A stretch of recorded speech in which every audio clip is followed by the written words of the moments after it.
In a dramatic escalation of South Asian tensions, the Turkish-supplied Bayraktar TB2 drones, once hailed as game-changers in modern warfare, have been deployed by Pakistan in its latest confrontation with India. However, the much-vaunted drones, which previously made headlines for their effectiveness in Ukraine and the Caucasus, have been decisively neutralized by India's robust, multi-layered defense systems. This episode not only marks a technological and strategic setback for Pakistan and Turkey but also exposes the limitations of religiously motivated military alliances when confronted by a secular, technologically advanced, and united nation like India. The Bayraktar TB2 is a medium-altitude, long-endurance unmanned combat aerial vehicle developed by Turkey's Baykar Makina. It is designed for surveillance, reconnaissance, and precision strikes, with a range of up to 300 kilometers, an endurance of 27 hours, and a payload capacity of 150 kilograms, including laser-guided mammal missiles. The TB2 has been credited with turning the tide in conflicts such as the Ukraine War and the Nagorno-Karabakh conflict, where it destroyed armored vehicles, air defense systems, and supply lines, earning a reputation as a superpower killer. Turkey's drone industry, led by the Bayraktar TB2, has become a symbol of Ankara's technological ambitions and its desire to project power across the Muslim world. The TB2's success in Ukraine, where it slowed Russian advances, made it a sought-after weapon for countries seeking an asymmetric edge. Turkey's support for Pakistan is not limited to rhetoric. Over the past decade, Ankara has emerged as Islamabad's second-largest arms supplier, providing not only drones but also Songar armed drones, Milgem-class corvettes, and support for Pakistan's F-16 fleet. This deepening alliance is rooted in shared political, military, and ideological interests, with Turkish President Recep Tayyip Erdogan vocally backing Pakistan on issues like Kashmir and positioning Turkey as a leader of the global Muslim Ummah. Recent years have seen a surge in Turkish arms deliveries to Pakistan, including the Bayraktar TB2 and Songar drones, as well as naval cooperation.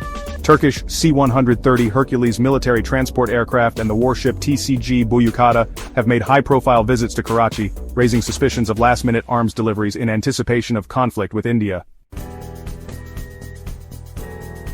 In early May 2025, Pakistan launched a massive drone offensive against India, deploying between 300 and 400 drones, including the Bayraktar TB2 and Songar systems, across 36 locations from Leh to Sir Creek. The targets were military facilities near major towns and cities in Jammu and Kashmir, Punjab, and Rajasthan.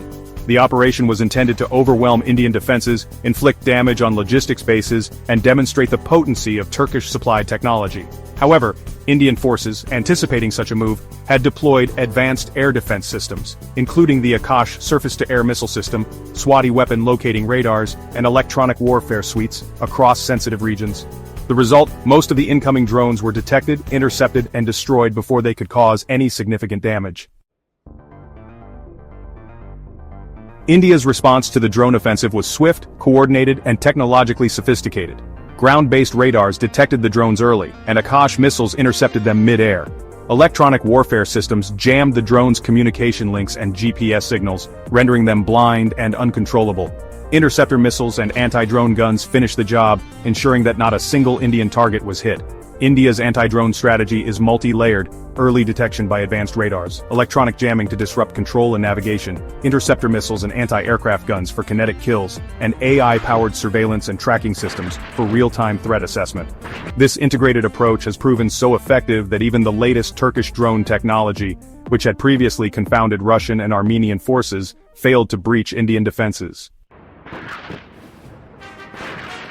The failure of the Bayraktar TB2 and other Turkish drones is not just a tactical setback for Pakistan and Turkey, it is a strategic and psychological blow. Reports suggest that India may have even targeted the Murid Air Base near Lahore, believed to be the storage and command center for these drones, in a precision operation that destroyed critical infrastructure and further demoralized Pakistani forces. The episode has shattered the myth of Turkish drone invincibility and exposed the limitations of relying on imported technology and ideological alliances. Pakistan's military strategy, built on the hope that Turkish drones would provide a decisive edge, has been left in ruins. Turkey's pan-Islamist foreign policy, which envisions a united Islamic bloc challenging secular powers like India, has suffered a major setback. Despite Ankara's vocal support for Pakistan on Kashmir, and its efforts to build a military-technological alliance, the reality on the ground has exposed the fragility of such coalitions. India's secular, inclusive, and technologically driven approach has proven far more resilient and effective than the religiously motivated, externally supported strategies of its adversaries. The so-called Islamic Union has failed to deliver results against a nation that prioritizes self-reliance, innovation, and unity. Recognizing the growing Turkey-Pakistan-Azerbaijan axis, India has recalibrated its foreign policy to build counterweights.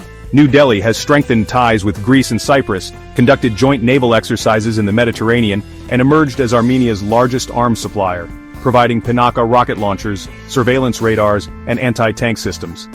These moves are designed to offset Turkish influence and signal that interference in Kashmir could invite reciprocal activism in Turkey's own areas of sensitivity. India's partnerships with the UAE, Israel, and France further hedge against Turkish expansionism, particularly in defense and maritime security. Despite the adversarial posturing, India has demonstrated its commitment to humanitarian values. During the 2023 earthquake in Turkey, India launched Operation Dost, dispatching relief teams, drones, and aid supplies to assist in rescue efforts. This gesture, however, did little to change Ankara's pro-Pakistan stance, underscoring the primacy of ideological and strategic interests in Turkey's foreign policy. The Bayraktar TB2 episode is a microcosm of a larger geopolitical reality. Technological self-reliance, strategic foresight, and national unity are more potent than imported weaponry and religiously motivated alliances. India's secular democracy, with its emphasis on innovation and inclusivity, has once again demonstrated its superiority on the battlefield and in the realm of international diplomacy. The failure of Turkey's Bayraktar TB2 drones in the face of Indian defenses is a watershed moment in South Asian security dynamics. It marks the end of the myth of technological invincibility for imported drones and signals the limitations of the Islamic Union as a military force. For India, it is a vindication of its secular, self-reliant, and technologically advanced approach, a model that is likely to shape the future of regional and global security.